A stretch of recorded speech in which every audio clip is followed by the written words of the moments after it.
Har min ven har så også købt sådan en her i Netto. Sådan en her. Ja, og den er så oppe i det her, man kan ikke så godt se det. Men det er den. Eller sådan, ja. Jeg kan selv se, at den er blevet drikket af.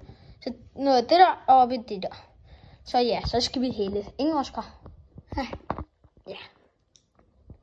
Okay, så har vi... så har vi hældt det op derfra over et glas. Og det dufter ret godt, ikke? Lidt af tyggegummi. Ja.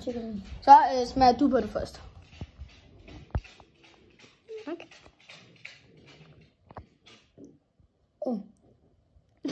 Det smager af Candy Flush. Okay, ja, okay. Det er også lidt smule. Ja. Jeg har det varmt. Mand. Det smager godt.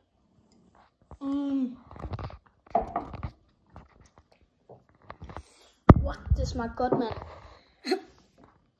Okay, altså lige hvad? Hvad det, der var noget i mit glas? Hvad er det?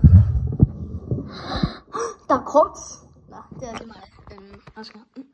Hvorfor er den her så lyserød egentlig? Altså, jeg føler ikke det der. Det man blander det med vand, jo. Jeg får det den der. Der er pant. Det er pant B.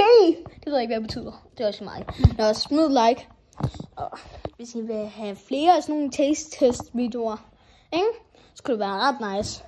Men det bliver ikke altid sammen med ham der, Oscar der. Men de fleste gange gør det nok. Men også nogle gange, hvis der er andre på besøg. Så ja, smid like.